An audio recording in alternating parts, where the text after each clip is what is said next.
Last one coming in. That's it, all in. Ready. They're off. They race away for the Darley Dewhurst then. 7 furlongs is the trip here as they get away. The chestnut with a white face, Seagulls 11, strides through to have the very early lead. Orange Cap then have expanded, running in second place. Shadow of Light in the all blue colours has moved through to join him. Then towards the right is Ancient Truth, a blue jacket with a white cap. And Rock of Cashel is at the rear of the field. 5 of them, they have split into 2 groups. Best turned out winner Seagulls 11 towards the left. Blue and white striped jacket is being followed by Shadow of Light. And the last of that trio is Rock of Cashel, the longest priced runner. On the right, expanded. Now the Mount of Ryan Moore gives the lead to Ancient Truth as they now come towards the halfway stage in this Darley Dewhurst Stakes. So Seagulls 11 furthest from the stands, expanded against the grandstand side, running well. There's not too much between these 2 small groups. One from the right, Ancient Truth now comes to challenge expanded. On the left, Shadow of Light has come past the Seagulls 11. Rock of Cashel is behind those. Down into the dip they come. Stand side of the duo in front, expanded, and Ancient Truth. They're 2 lengths ahead. Shadow of Light begins to drift over to towards them, and they come to the final furlong. Ancient Truth at the white cap in the centre, expanded nearest the stand. Shadow of Light in the all blue, beginning to assert as they race towards the line. Shadow of Light has just won the Darley Dewhurst to expanded, Ancient Truth and Seagulls 11. Shadow of Light has just done something that not many horses have ever done, the double of the Middle Park and the Dewhurst. Charlie Appleby is his trainer. He also trained the third Ancient Truth for good measure. You supplemented this horse after saying that he'd finished for the season in the Middle Park because he'd come out of it so well, and you want your best horse in the Dewhurst, and he's won it.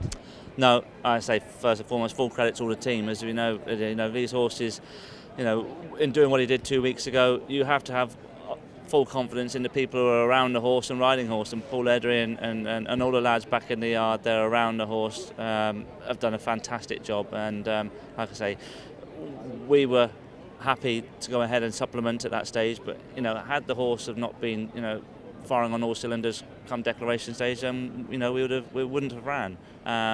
But like I say, all the right signs were there, and everyone was giving us all the confidence that he was doing everything that was needed to come into a race like today, and he's gone and proven it.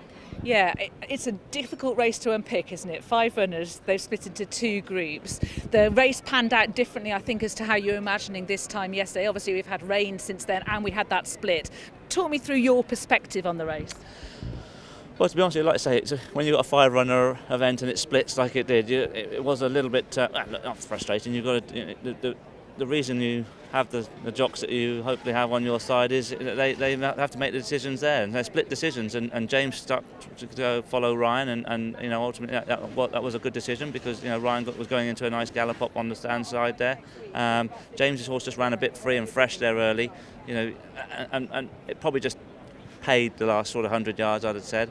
And was it a change not to go forward because you were hinting he might go forward yesterday? Yeah, well, I'd have gone forward if there had been pace to a strong pace to far. I wouldn't have ever led on him, sorry Lydia, when I meant that. But he always likes a target, and he's going to run a very creditable race, and I feel the horse will do very well from 2 to 3.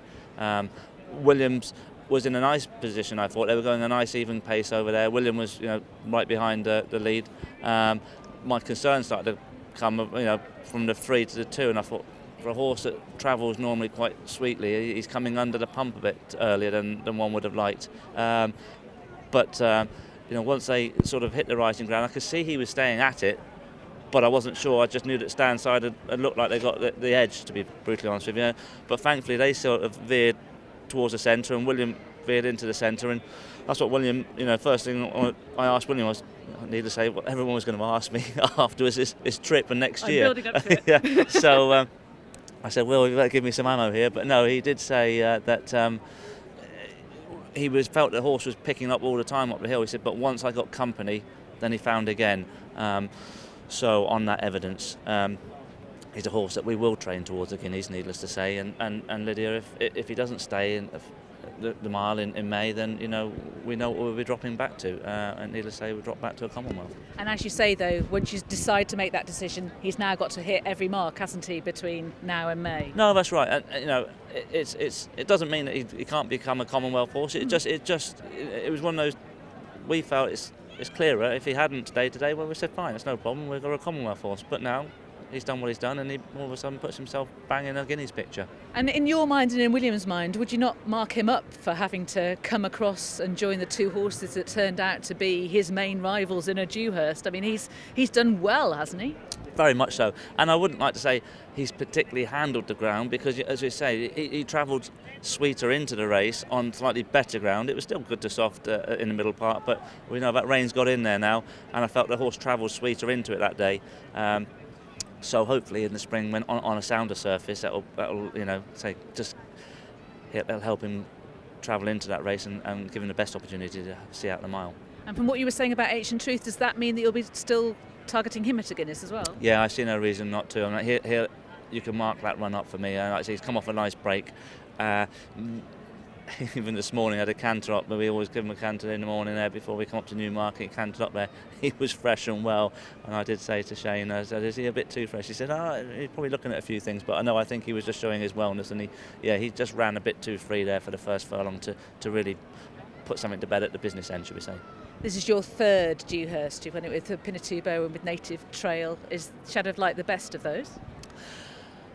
Look, on what he's, it's hard to get away that what he's done in the last 2 weeks. But to be honest, here, Native Trail and Pinatubo, they're both national stakes winners. They're both models. So how would I mark him up? The only thing I would say with the likes of Native Trail, you're always confident that he was going to come out and be a good miler.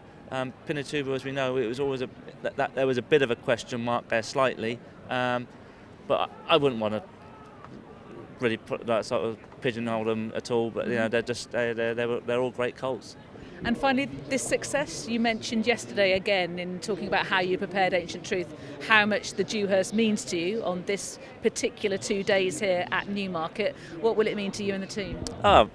Look, most importantly for his Highness Sheikh Mohammed and Team Godolphin, it's Darley Future Champions Day, and that's what we over the last 48 hours. That's what we're all looking for, is that champions for next year, and these are the best indicators to who is going to be your potential Guineas winner.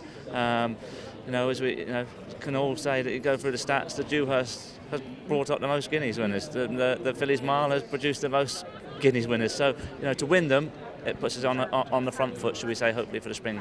And you were saying that this year you've been campaigning a lot in America, and you've been quite open that had the horses been of a standard, you'd rather be campaigning them in Britain and across Europe in our top races. Do you think that you're in that position now for 2025? I feel we're building, we're making good headway now, Lydia. We know we've got a few old horses there now, 3-year-olds in likes of Ancient Wisdom, Arabian Crown, Notable Speech. For them to turn 3 to 4, you've got those, and you need that armoury in when you're going to be, hopefully dining at the top table, should I say.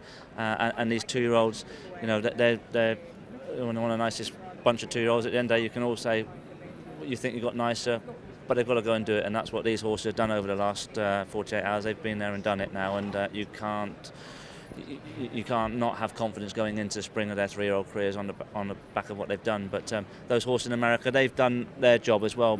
I went there to try and win races, and at the end of the day, win Grade 1 races and as many pattern races as possible for Godolphin, because we are an international team. And but what full credit to everyone who's been over there, and the horses most importantly, they've helped these horses here as well, because it's taken a bit of the pressure off them when I'm campaigning on a weekend.